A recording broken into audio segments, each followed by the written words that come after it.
and I've got here Joey. Welcome to the Google Hangout, Joey. Good to be here, especially after yesterday. Yeah, definitely. Um, so first, we're going to talk about the game yesterday, the 3-0 victory over Liverpool. So how did you find the game yesterday? Watching it. First 10 minutes, I was so nervous because they had carved out a few chances, clear-cut chances. Um, we just didn't settle into the game. They looked like they settled in first. Before the game even started, I saw the team sheets and I saw that they were playing with the three at the back, and I saw that Jordan Henderson was playing right wing back. So I thought that we would be able to exploit that, and I thought our wing backs had great games. But the first 10 minutes were real nervy. Then we got that first goal, and it was just, it wasn't our best performance, but these last 6 games, other than Hull, we haven't really, we've played good for bits and pieces, but we haven't completely dominated like we should be. But we took our chances, and they didn't, and that was the end result. Yeah, definitely. David De Gea was obviously amazing yesterday.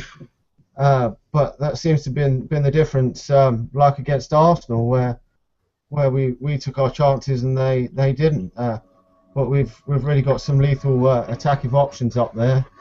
It's just that we've got to sort out that back 3 or 4 defenders in order to keep the clean sheets. Because it looks like the forwards are going to carry on scoring quite a few goals this season. So hopefully, if we can get at least a few defenders back fit, we should be all right. Hopefully, we can carry this great run on. You look at the next 6 fixtures, and you think, there's no reason they can't keep winning. I mean, they have Aston Villa next, and I think it's Newcastle, Spurs, and those are 3 games that we should be winning. Yeah, definitely. Aston Villa aren't particularly playing that well this season and haven't really been scoring that many goals. So I would hope that the run could continue. I'm still a bit worried with some of the players in the team with a lot of injuries. I'm not overly convinced with Johnny Evans. I thought he was pretty not very good again yesterday. But hopefully some other defenders will come back. It's nice to see Phil Jones come back, but hopefully this time he can actually stay fit for once. We've still got so many players out injured. It's crazy, isn't it? Yeah, and I mean, speaking on Johnny Evans, when he came on against Southampton, I was really nervous because he hadn't played in a while and he just didn't look up to it. Yesterday he played better, but that's not really saying much. But still, I prefer Chris Smalling to him. I thought Chris Smalling was getting a good run of games, and I thought he was playing really well, especially against Arsenal. I thought he had a good game. He was kind of putting Paddy McNair and Blackett in the spots they should be. But it's unfortunate he got hurt, but hopefully he can come back soon because, like I said, I just don't have the confidence in Johnny Evans. Phil Jones coming back in is great. Hopefully he can stay. He kind of goes wild and flies into these challenges. Yesterday, I thought he could get sent off, possibly, especially Fellaini. I thought we had a lot of cards yesterday. I don't know what the referee showed a yellow card within the first 2 or 3 minutes, I think, and then from there on out, every challenge it seemed like a card was coming out. Yeah, definitely. Yeah. Hopefully Chris Smalling can come back, but I've heard he could be out for around another 3 or 4 weeks, which is a bit of a problem. But a lot of these defenders seem to be a bit injury prone, don't they? With Yeah, Raphael always seems to be injured. then that's the Uh, thing. People wanted to blame Van Gaal for this, but yeah, Raphael, Jones, Evans, Smalling, these are players that have a history of being in the physio room, so you can't really blame Van Gaal for that. And it is unfortunate, too, Marcus Rojo picked up an injury because I thought he was coming in and playing a little bit better. yeah, definitely is a real blow. But I just don't see where people are coming from when they're blaming Louis van Gaal for these injuries because these injuries were happening before even last season and seasons before that. Even when Ferguson was here, the likes of Raphael and Johnny Evans and Phil Jones were always getting injured. So it's just a shame that we didn't really bring at least another centre back in the summer.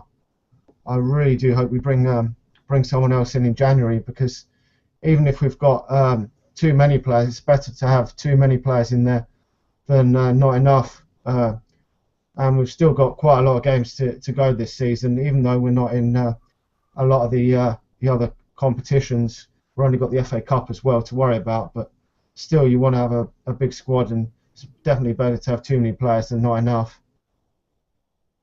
Oh, absolutely. Especially with us planning on being back in Europe next year, you want to have that squad and those options.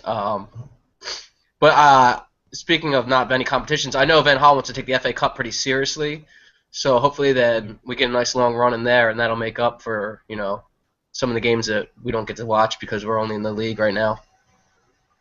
Yeah, definitely.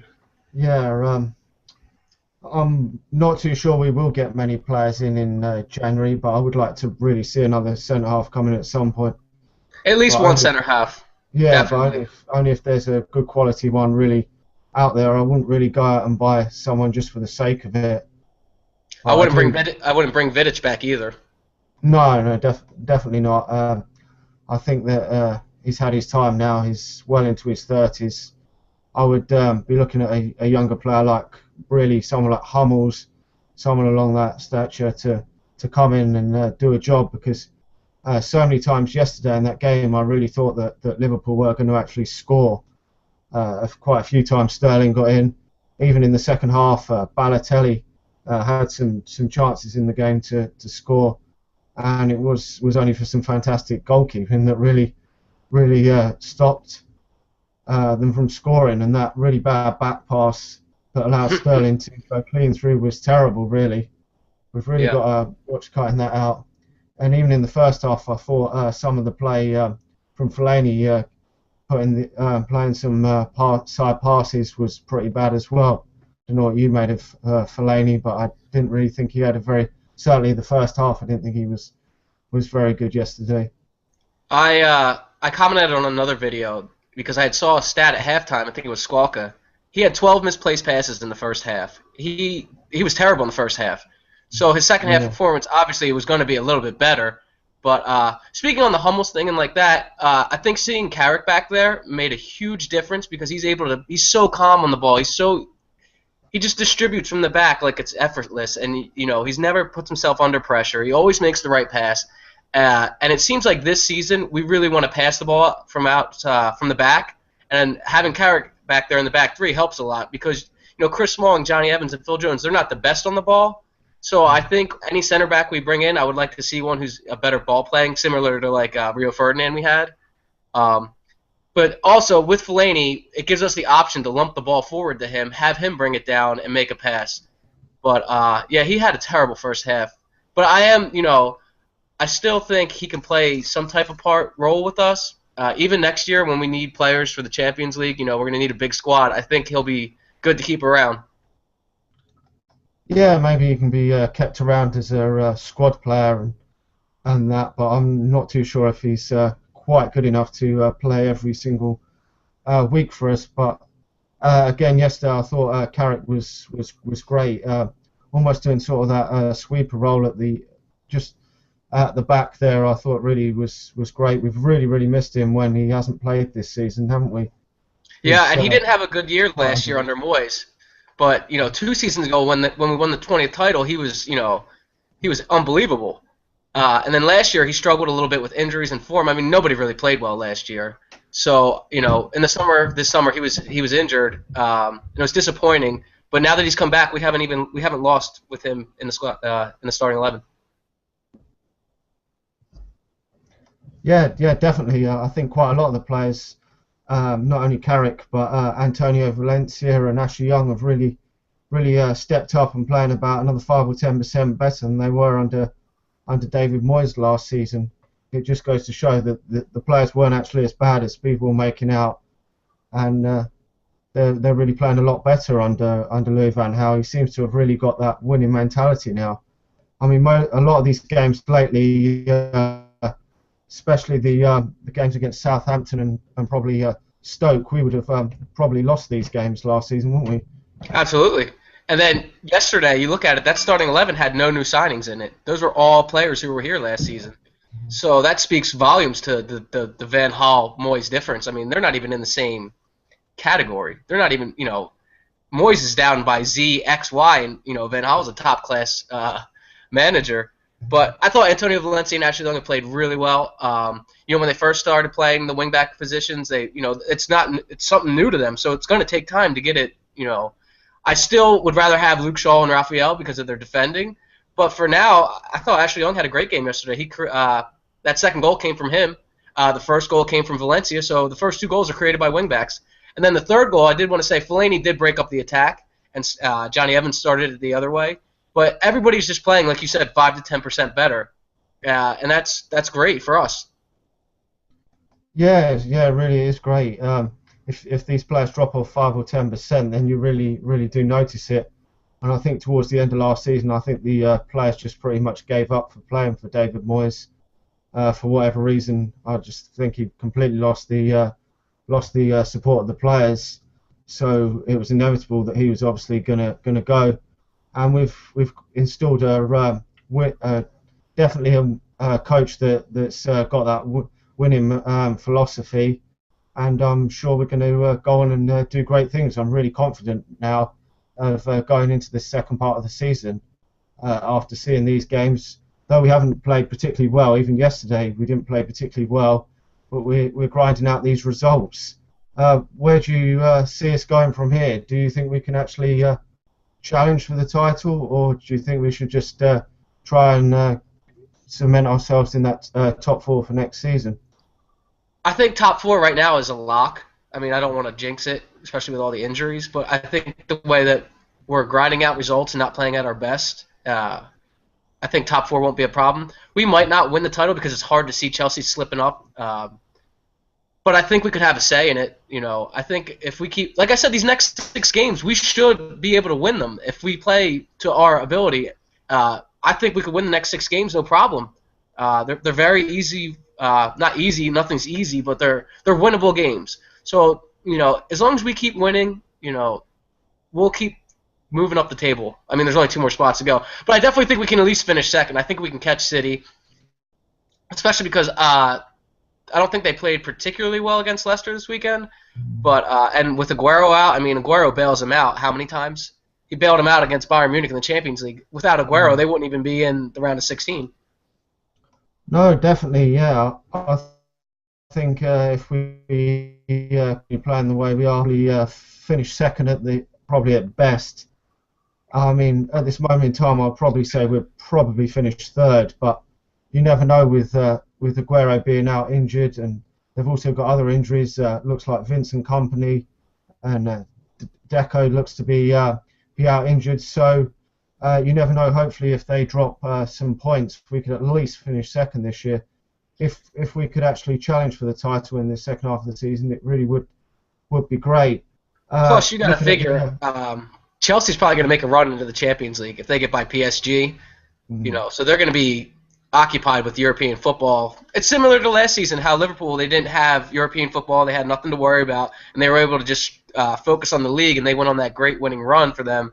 So I think we could do something similar because I think this team that we have is better than last year's Liverpool. Yeah, definitely. I'm hoping that Chelsea do get past PSG, which I would probably think that they will probably have just enough to beat PSG. But Manchester City have got the tricky tie against Barcelona, so I would like to see them both get further in the Champions League. I probably don't think either of them will probably win it, but I would love to see both teams and Arsenal progress, so that it probably will help us in the title race, much like it did for Liverpool when they went on that amazing run last year, even though they did fall short. I think one slip away from the title. Yeah, which was great to see.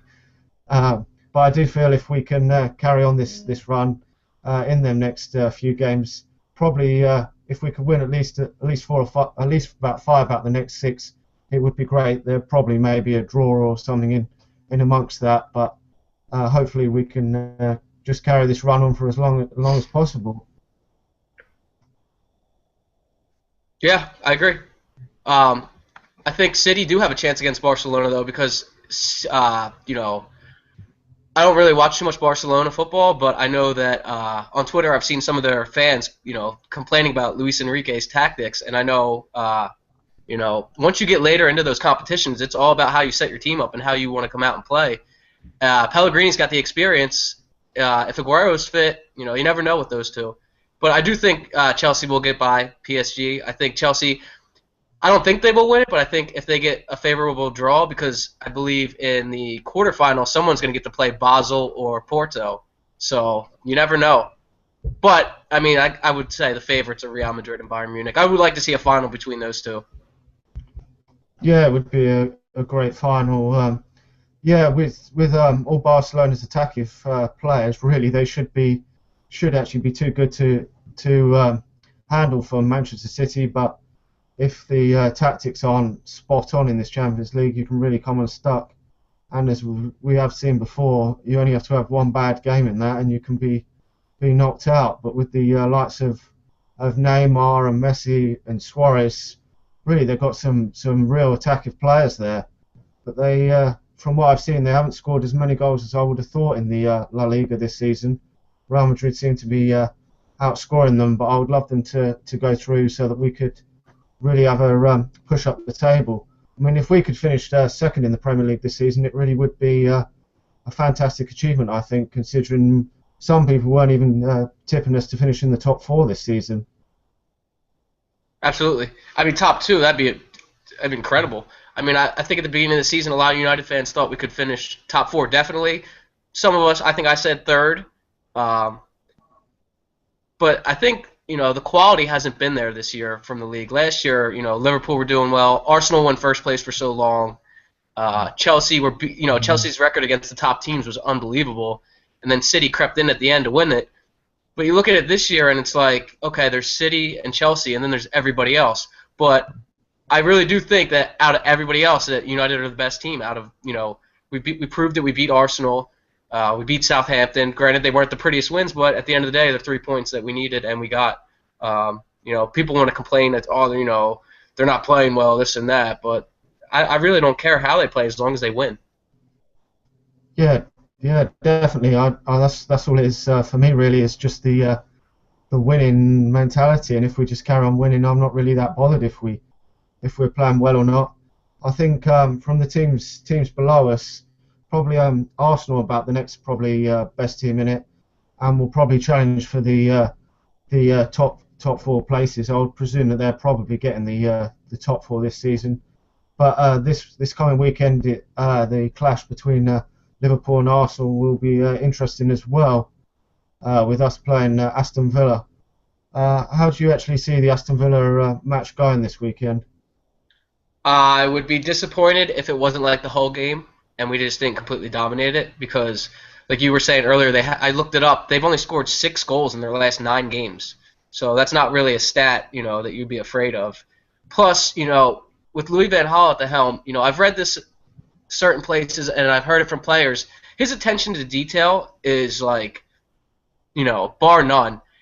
He gets those players prepared.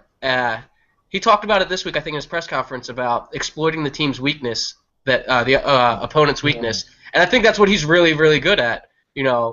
Against Arsenal, he knew that if he could come in there, defend, hit him on the. I mean, everybody knows that, but he really, set up a team to do that, and it worked. And that's what I like about him. People could talk about formation.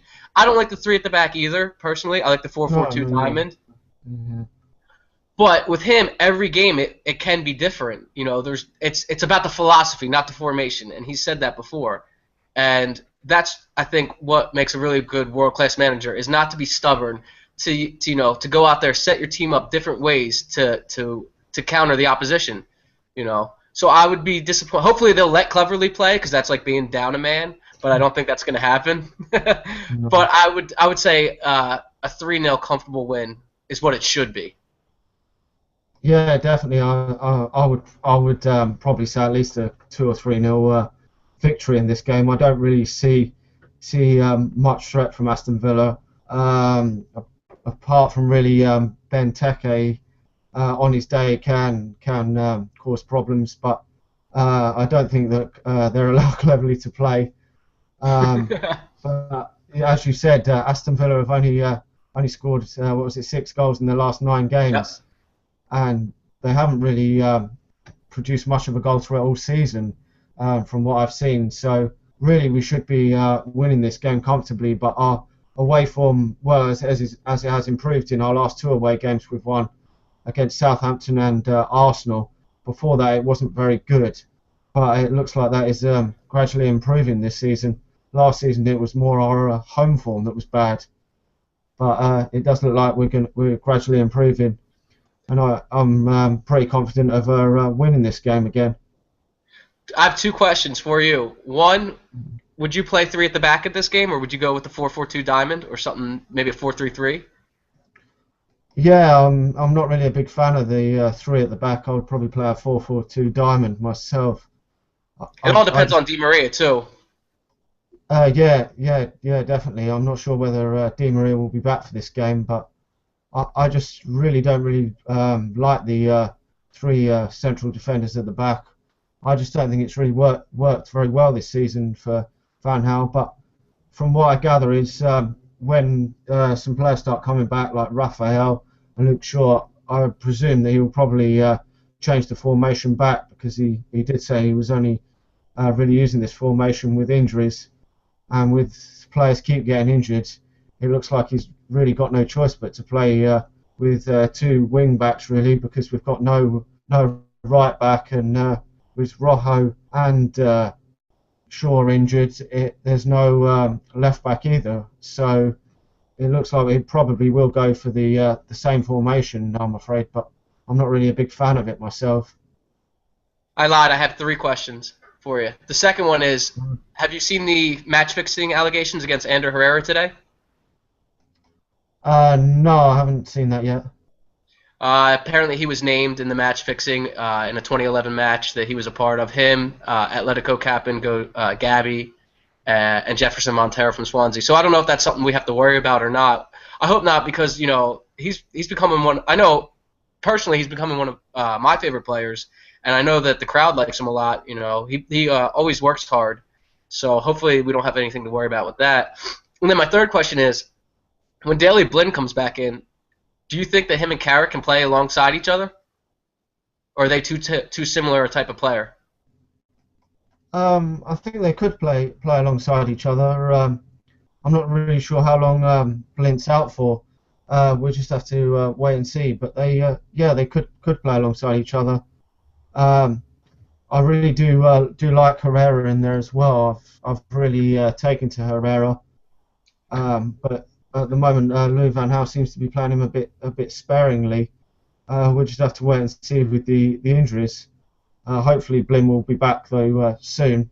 He did put in a few decent performances before, and he probably could do a decent job alongside Carrick in there. I feel that Carrick can play in a lot of positions, which I think he's been vastly underrated over the years by a lot of people. Yeah, maybe if you guys played him in your national team, you might do a little bit better. Yeah, definitely.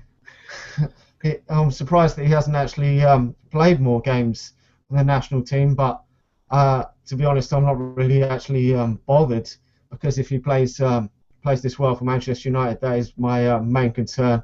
I'm not too fussed on the internationals myself, and if they're fresh and ready to go for when Manchester United play, that makes me a lot happier. But I think he would do a much better job in midfield than Jordan Henderson for England myself, and a few of the other players that have played over the years, like Tom Cleverley. Well, I know Delph got in when that was recently, and he was injured. I was surprised he only had 30 some caps. He is vastly Yeah. underrated. When we won the title 2 years ago, like I said earlier, he was one of the best players alongside RVP's goals. If we didn't have Michael Carrick, we wouldn't have won the title that year. I thought he was absolutely fantastic. He organizes things. He's neat and tidy. Always plays the right pass. I would like to see him make a few more forward passes, but I'm not going to complain. No, definitely not. Yeah, I'm surprised that people have underrated Michael Carrick over the years. I think he's won at least about 4 or 5 Premier League titles. He's played in I think it's 3 Champions League finals and winning one of them. and I don't really know what you've got to do really. But some players, just whatever they do, always seem to be underrated by a lot of people in the game. It's just the way it is. I mean, obviously his goal scoring record isn't up there with the best, which obviously is one part that a lot of people don't probably rate him. But some of his passing is great, and I thought he was fantastic yesterday. And if it wasn't for David De Gea, I would have probably give him man of the match yesterday in that match. Absolutely. I would have done the same.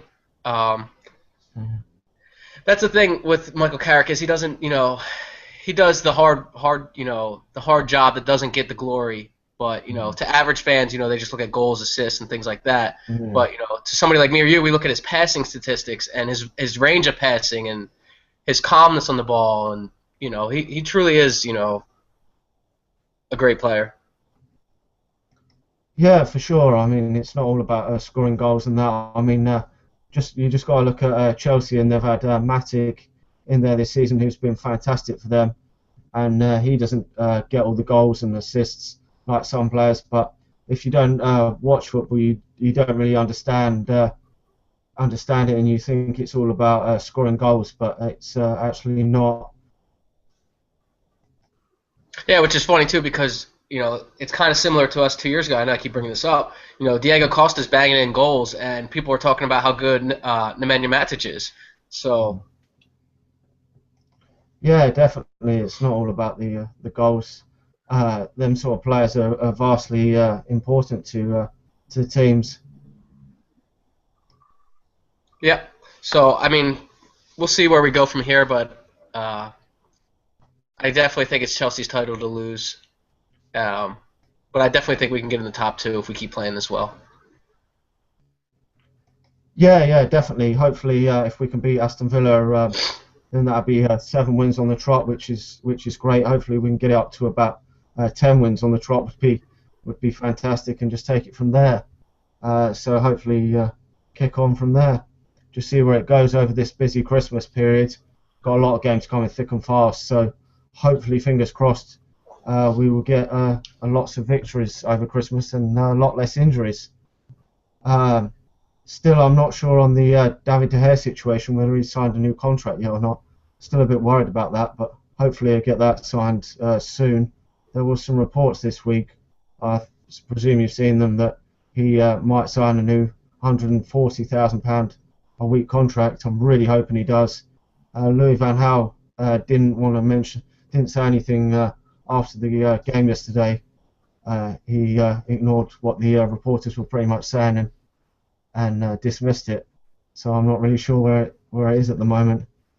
I thought that was hilarious. He said he said it's none of your business, something along those lines. And then he looked at the reporter. And he goes, "I don't ask what you're doing, next year." He said. So I think he'll sign the deal. His reaction yesterday at the end of the game, the fist pumping, looking at the crowd, the yelling, the celebrating with his teammates. I think he really feels at home, and I think he's really settled in with his other Spanish players, Herrera and Mata. Talking about a lot of these games coming up, you want to get some of these wins, and I think we could see Falcao come good this busy Christmas period because there's gonna be a lot of games coming. I don't think Van Persie can play in all of them, so I think Falcao will get his chance to get some game time, and I think he'll come good, and I think he could score a couple goals. And if we get Falcao going, and we get Van Persie going at the same time, who knows where we can go? Yeah, yeah, definitely.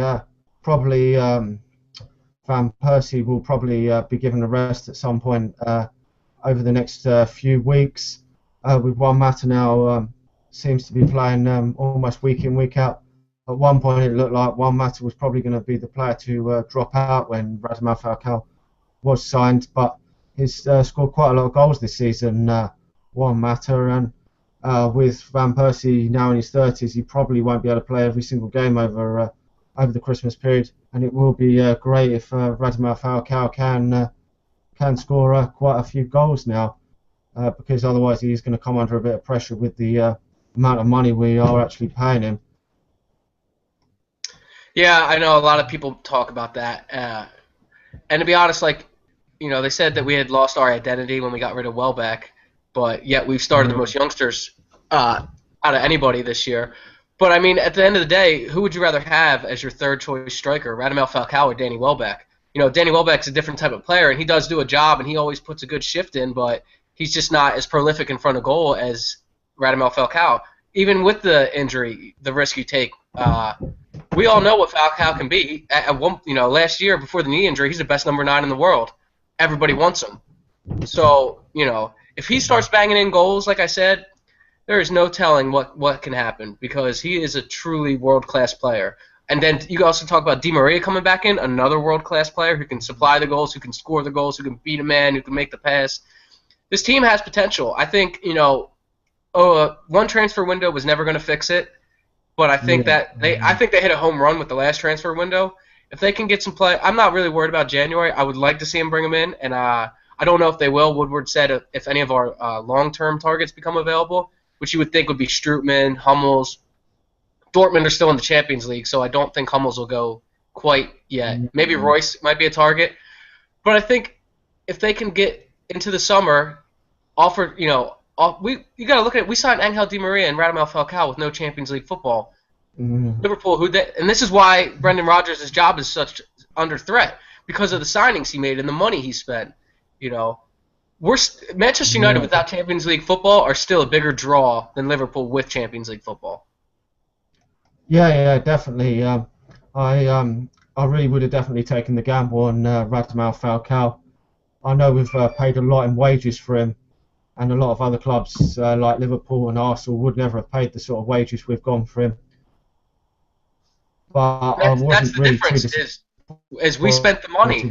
When Danny Welbeck left. I did like Danny Welbeck, but yeah. I did too. I did like Danny Welbeck, but I'm just not to scratch, is it really? No, I liked Welbeck too, don't get me wrong, but if you offer me Welbeck or Falcao, I'm going to take Falcao 10 out of 10. But yeah, we did spend the money. But that's also money that was generated by the club. It's not like we had Abu Dhabi come in and pump oil money into our club, or we didn't get a Russian sugar daddy. All this money is generated from the club. So I really don't care if people talk about how much money we spent. Arsenal fans would they're begging their team to spend money. So, I mean. Yeah, everyone spends a lot of money these days. I mean, you've got to look at PSG. And even Monaco, who actually signed Radamel Falcao in the first place, spent a lot of money on him. And hopefully, if he can come good, then we'll make the deal permanent. Do you think that we should pay around 40 or 50 million for his services at the moment, or do you think we should hang on and wait a little bit longer? Right now, today, if you ask me, I would say no. But ask me again in March. Because I think he needs to get a run of games, show us that he's worth it. I mean, I feel like he's dying to show. I mean, he's reading the tabloids and reading and seeing like all these people giving him shit. I think he's dying to get out there and show that he's worth the money. So right now, if you ask me today, I mean, I really couldn't say yes because he's only scored 1 goal. But if he goes on a run of games scoring goals in March, absolutely I would do it because you got to figure Rooney's going to be dropping deeper in the next couple of years. Van Persie, we don't know how much longer he's got left. There was that month or 2 period where we were like, drop him, put Wilson in, put somebody else in. So it's only recently that he's been scoring again. So I would spend the money if he comes good because there's no other number 9 better than him on form. Yeah, definitely. I would probably leave it another couple of months and see if he does start scoring when he plays regularly. If when he starts playing regularly he's not scoring the goals, then we'll have to see on the fee. But at the moment I'd be a bit cagey of whether to buy him with the knee injury that he's had recently. But with Rooney and Van Persie getting older, we probably will need to have quite a lot more in the attacking options. But luckily James Wilson's coming through, and hopefully Radamel Falcao will come back to full fitness soon. Yeah, I'm excited to see where James Wilson comes because he's an exciting player. I mean, he scored the 2 goals last year against Hull. He got to start yesterday because of his pace up front. He's young. He's not afraid to take on somebody or do something. So I'm excited to see what the future holds for him. Yeah, definitely. It's a shame that the other youngster, Adnan Januzaj, hasn't really got much chance this season. But it's great to see when youngsters are given a chance, and Louis van Gaal's does like giving youngsters a chance with the likes of Paddy McNair and Tyler Blackett also given the chance this season. It's been real great there. But it does look like Adnan Januzaj will probably go out on loan. I've been reading in the newspapers with Real Sociedad and Inter Milan looking to take him on loan till the end of the season. So I'm not really sure if he definitely will or not. But it's probably the best move for him because at this moment in time he's not really getting much of a game now, is he? His No, he's performances not. aren't I very was just good. reading something about that before we went on here too, and I saw Napoli, Inter Milan, and Sociedad. But I would like them to loan him out to another Premier League side because I think Mm. that's where he needs to get the experience. I don't think he needs to go to Spain or Italy. Maybe Italy. Italy would be my second choice, but I think he needs to be loaned out to maybe I don't know, Stoke maybe, or maybe not Stoke, but another Premier League side, kind of like a mid-table side, uh, to get some experience because I think he needs to get more. I think he needs to bulk up and get more physical, and be able to take on people and ride the challenges, similar to Ronaldo in the mid 2000s.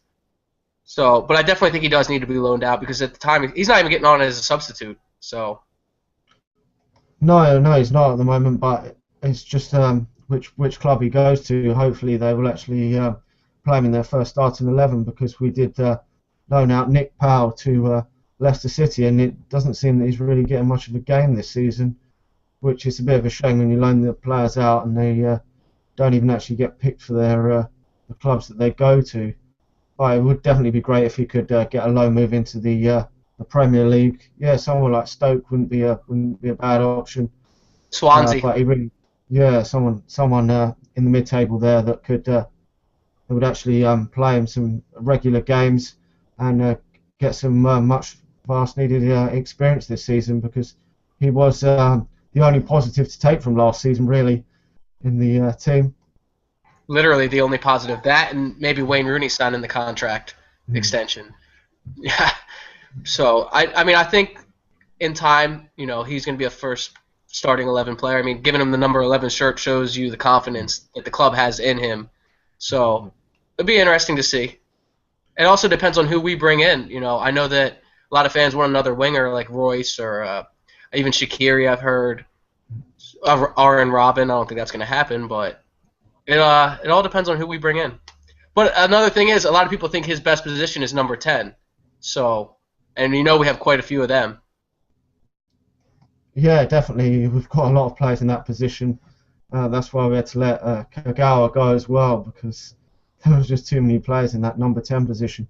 But I've heard of a lot of wingers. Even I'm hearing in the last few days that Juan Cuadrado might be coming in January. But um, we probably could do with another winger out there. But I'm not really sure if we'll get any in January or not. It possibly is just paper talk, really. I think Juan probably Cuadrado get some. is an exciting player too. I saw him at the World Cup. A lot of my friends are Colombian, so they're always talking about the Colombian team. And I've seen a few Fiorentina games, and Cuadrado is an exciting player. Yeah, from what I've heard, that he's looking to move on, and he's not really trying very hard in Italy at the moment. So hopefully, if Manchester United do want him, we could probably get him in the summer, I presume.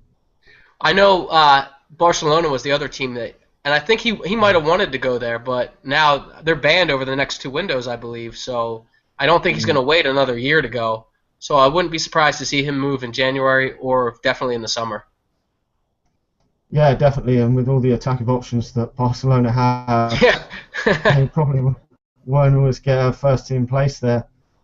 But also, I've been seeing today about Gareth Bale being linked with us again, which is a bit crazy for 90 million, but I think that's a lot of money if it was to come off. But it seems He's crazy. worth it. Yeah, it I seems think he's crazy when worth it. And he's I 80 had this million, isn't he? I had this crazy prediction. I think it was in the summer or in the September. And now it's kind of weird because I saw in the papers and I think it was Build that Marco Royce is taking Spanish lessons. So he's been linked Mhm. with a move away from Dortmund for the last 2, 3, 4 transfer windows. So I would not be surprised if Real Madrid went out, bought Royce, and got rid of Bale. And we'd have to be hopefully one of the options that Bale would like to go to. I mean, that's a crazy prediction. I mean, but crazier things have happened, so we'll see. Yeah, definitely. I think if he does leave Real Madrid, it probably would be for Manchester United. Today I've been seeing that Real Madrid were linked with getting Hazard and Raheem Sterling in to replace him, but I'm not really sure if they'll get them players in. But they seem to be linked with a world star every season. But it would be great if we got Gareth Bale in. But I do feel for 90 million that is a lot of money. But he is a real quality player and helped them win the Champions League and the Spanish Cup last season, scoring both goals in the final. So it seems crazy if they're going to sell him this summer, really. Yeah, but again, we didn't think they would sell Di Maria. I didn't think they would sell Ozil. They just seem to. They know that they're all about the shirt sales, it seems, and the superstars and things like that. Which I wasn't surprised to see Chicharito go there because that was a whole nother market for them to sell jerseys to. They can sell kits to all the Mexican guys. They're running out buying every Real Madrid Chicharito shirts. So I mean, like I said, Marco Royce to Real Madrid and then Bale elsewhere. Hopefully us. Crazier things have happened.